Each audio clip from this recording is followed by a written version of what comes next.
శ్రీరాముడు ప్రవచించిన మంచి మాటలను ప్రతి ఒక్కరూ తమ జీవన విధానంలో అనుసరిస్తే బాగుంటుందన్నారు బీఆర్ఎస్ ఎమ్మెల్సీ కవిత. శ్రీరామనవమి సందర్భంగా హైదరాబాద్లో నిర్వహించిన శోభాయాత్రలో ఆమె పాల్గొన్నారు.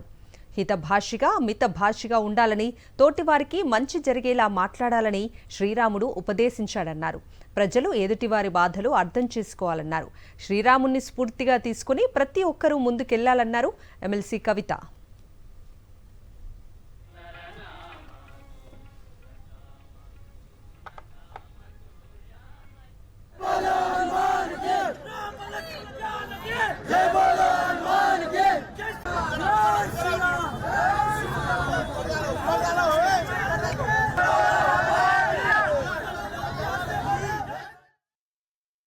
మరి ఇంత మంచి శ్రీరాముడి పల్లవి సేవలో పాల్గొనేటటువంటి అవకాశం నాకు కల్పించినందుకు మనస్ఫూర్తిగా ధన్యవాదాలు తెలియజేస్తూ, భగవంతుడు శ్రీరాముడు చెప్పినటువంటి మంచి మాటలను మన జీవన విధానంలో మనం కలుపుకొని వెళ్తే బాగుంటుంది.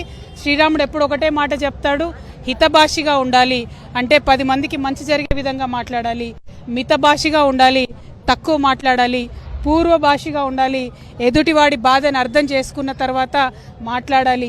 ఈ అంశాలన్నింటినీ కూడా మన జీవనంలో ఆకలింపు చేసుకొని ముందుకెళ్లాలని, తెలంగాణ రాష్ట్రం సుభిక్షంగా ఉండాలని, భారతదేశం బంగారు భవితవ్యం రావాలని కోరుకుంటూ జై శ్రీరామ్.